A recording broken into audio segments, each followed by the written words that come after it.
La lectura puede ser entendida como la experiencia social que contempla al lector, al texto como al contexto. Es un proceso cognitivo y comunicativo. La editorial de la Universidad Nacional de Misiones presenta su espacio de difusión y promoción acercándose a la comunidad universitaria y a toda la provincia.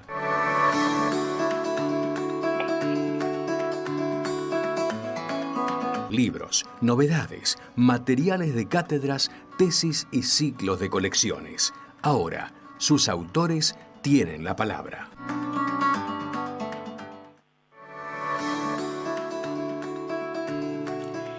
Y hoy en el espacio de nuestra editorial queremos anticipar la presentación de un libro que se realizará la próxima semana, el libro Juventudes entre la política, la comunicación y la cultura.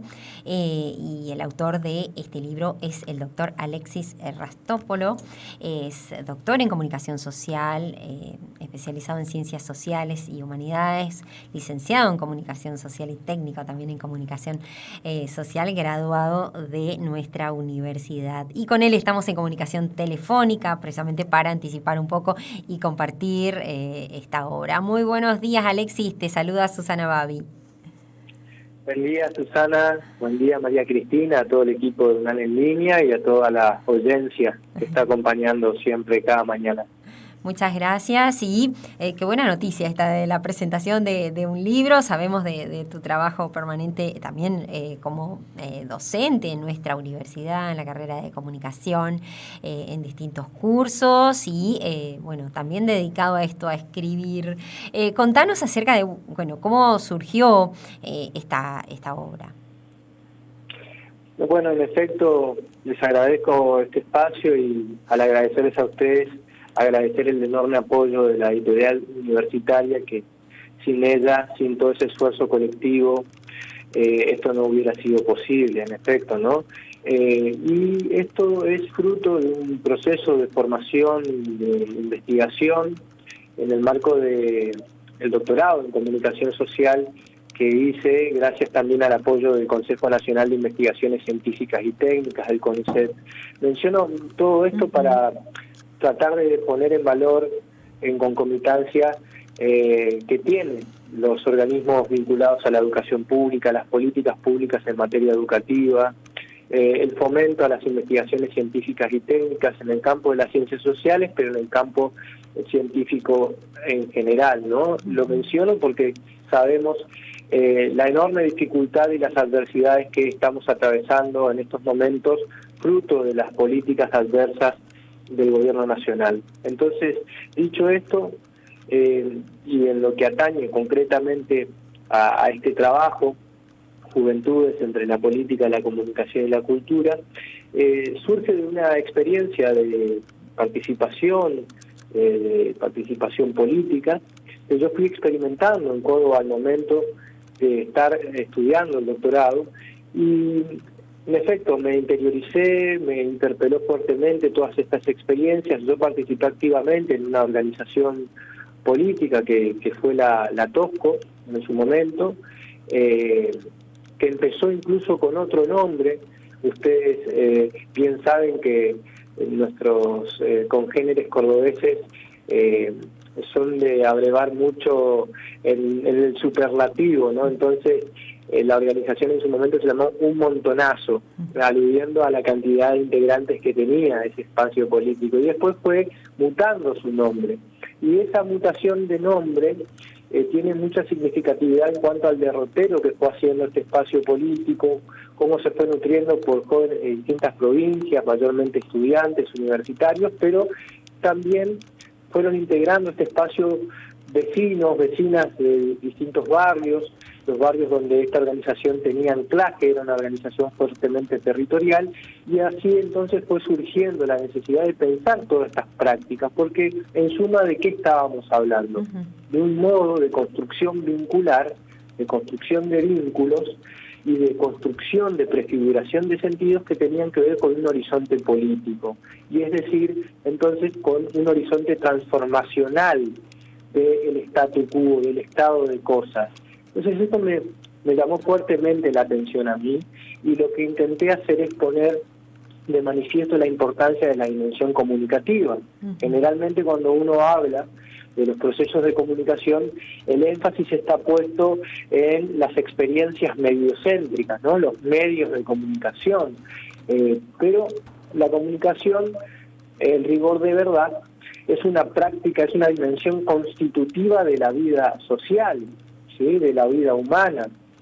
Y en ese sentido no puede soslayarse la importancia que tiene en cuanto a la construcción de vínculos, que siempre es un desafío al mismo tiempo, porque eso también nos lleva a pensar en las tensiones, en las conflictividades, ¿no?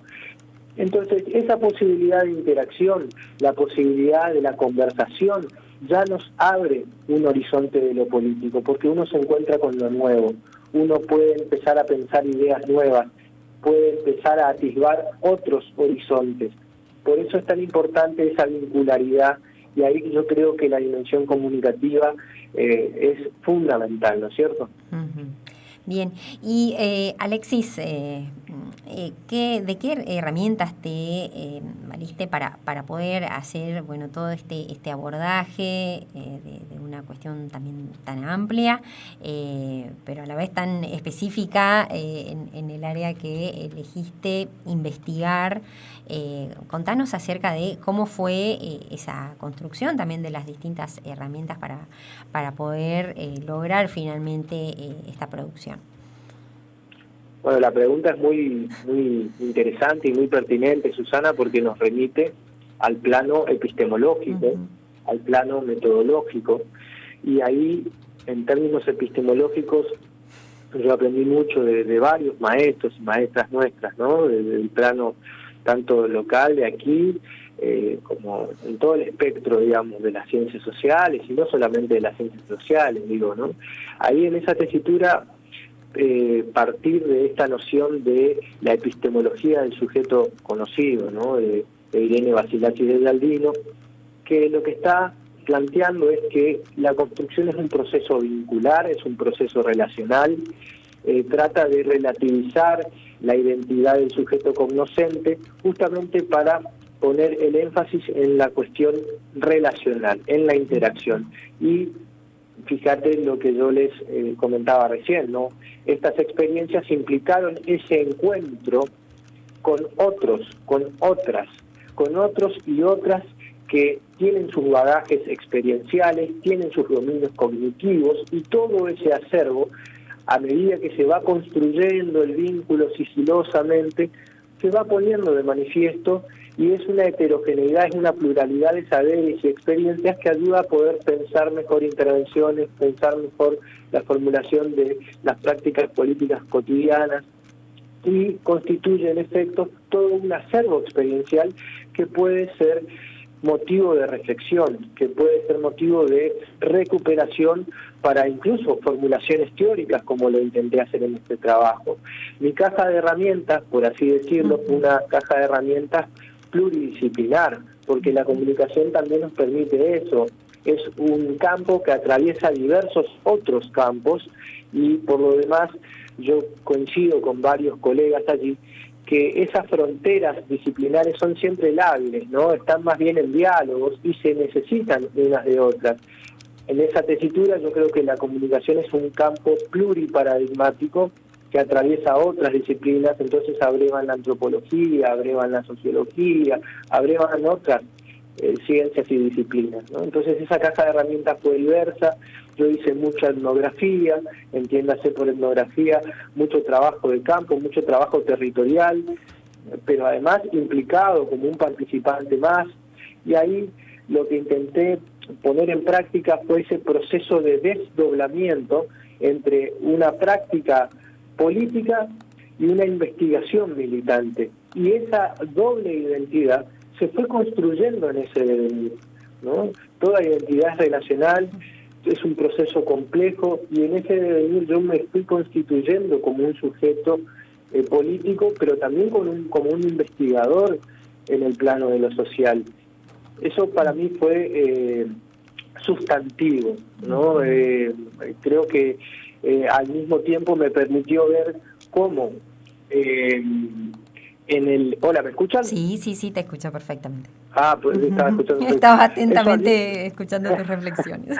Al mismo tiempo esto me permitió ver cómo al momento de hacer entrevistas, de tratar de pensar junto con los otros integrantes de esta organización que fue la TOSCO, en ese acervo experiencial, en ese proceso de reflexividad, cómo ellas y ellos también iban construyéndose como sujetos, iban reflexionando sobre las propias prácticas políticas, y entonces esto ya después me iba permitiendo salirme del caso, correrme un poco de esa casuística para pensar procesos más generales, ¿no? ¿Y cuáles fueron estos procesos más generales?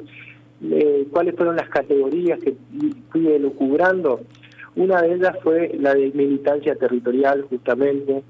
Otra fue la de horizontalidad solvente y otra fue la de los compañeros de los territorios, ¿no? Podría explicar así, grosso modo, cada una de ellas. Empezaría por esta última, que justamente surgió a partir de esa propia experiencia con los integrantes de la organización. Cuando yo le preguntaba a una de las compañeras, dicho sea de paso, fue una organización que mayormente estuvo integrada por compañeras, y esto es muy importante porque generalmente el campo de la práctica política, de la militancia política, históricamente siempre tuvo un fuerte sesgo androcéntrico, ¿no? Esto no quiere decir que no haya habido siempre participación de compañeras, de mujeres, pero esa participación siempre tuvo una lectura muy sesgada en tal sentido. Pero aquí la participación de las mujeres y de las diversidades, de esa heterogeneidad social, siempre ha estado, ¿no? Y creo que es importante señalarla. Entonces, en una de las reflexiones, esta compañera me decía, a mí me parece que no alcanza con mencionar a los compañeros de los barrios con la denominación de vecinos solamente. Ellos son compañeros del territorio, son compañeros del barrio. Y Elena Maidana, nuestra querida Elena Maidana, docente investigadora de la universidad, me decía, se pueden pensar también como compañeros y compañeros de lucha, compañeras de lucha. Y en efecto, todas esas líneas de sentido son muy pertinentes porque fíjate vos la noción de compañero, compañera, ¿no? Quien comparte el pan. Pero no solamente el pan que nutre en términos alimenticios, sino que nutre en todo sentido al otro, ¿no? Que nos pone en ese plano relacional. Nosotros nos constituimos en relación a esos otros y otras. Entonces aquí nuevamente aparece esa dimensión comunicacional como un proceso de reconocimiento, ¿no? Y como una posibilidad de poner de manifiesto las propias demandas, las propias intenciones, de hacer visibles las luchas, porque, dicho sea de paso, ¿en qué territorios, en qué contextos tuvo accionamiento esta organización? En contextos vulnerabilizados, en contextos de pauperización, ¿no? Entonces, la intención fue una construcción relacional al servicio, a la búsqueda de transformar estas realidades adversas, ¿no? Y siempre ahí lo que subyace y lo que aparece luego con mucha fuerza es ese poder relativo que se construye, porque la transformación raizal de un estado de cosas depende de una concatenación de factores, pero esto no quiere decir que esa participación popular desde abajo no sea importante, por el contrario, es fundamental. Yo creo que si hoy esa participación desde abajo no va tomando fuerza, fruto de las sucesivas articulaciones que requiere, esta escena histórica tan adversa no va a ser posible de modificarse en un mediano y largo plazo. Yo creo que esta escena histórica actual, y si hay algo que tiene este trabajo, es que de algún modo, creo, nos posibilita pensar en la dimensión de las juventudes y en los procesos de participación no solamente juvenil, sino intergeneracional, es tratar de poner el foco en la dinámica de articulaciones sociopolíticas, comunicacionales y culturales al servicio de intentar, primeramente, pensar este modus vivendi para tratar de transformarlo. Necesitamos transformar nuestro horizonte, el cercano, pero también el no tan cercano, en un lugar más amable para vivir. Este mundo se parece a un lugar demasiado triste y necesitamos repensar profundamente en ello. estamos viviendo peor que antes. Esto es un dato empírico. Entonces, si hay algo que podemos pensar fruto de investigaciones como estas y de tantas otras, es en la necesidad de meditar raizalmente en ese horizonte de construcción política. Y fíjate que estamos hablando de política y suele ser un horizonte multiacentuado, polisémico, pero generalmente cargado de fuerte sesgo peyorativo, ¿no? Sí, así es. Alexis, bueno, la verdad que hay tantas cosas que podríamos continuar hablando, realmente interesante esta propuesta de análisis, de reflexión y la investigación que has realizado y también contextualizando un poco, y nos sirve también para repensar lo que está pasando. Alexis, te agradecemos muchísimo por este tiempo y queremos compartir con la audiencia la presentación de tu libro, día y hora. La presentación del libro es el 24 de mayo, viernes 24 de mayo a las 19 horas, en el Salón de Usos Múltiples, el Juan Figueredo.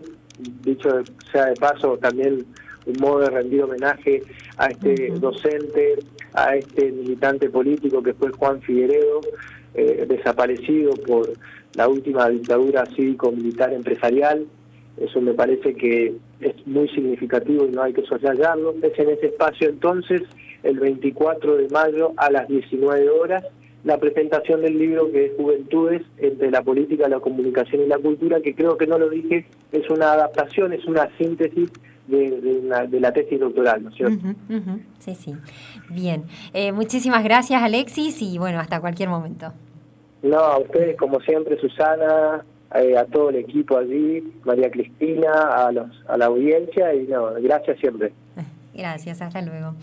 Hablamos con el doctor Alexis Rastópolo, es docente de la Facultad de Humanidades y Ciencias Sociales, doctor en Comunicación Social, y en esta oportunidad anticipándonos, contándonos en realidad lo que fue su investigación para su tesis doctoral, que ahora da lugar a la presentación del libro Juventudes entre la política, la comunicación y la cultura, una nueva publicación de la editorial universitaria, y reiteramos la invitación para el viernes 24 de mayo, 19 horas, Zoom del edificio Juan Figueredo, Facultad de Humanidades. El ingreso es por calle Tucumán casi Colón. Se realizará entonces la presentación de este libro.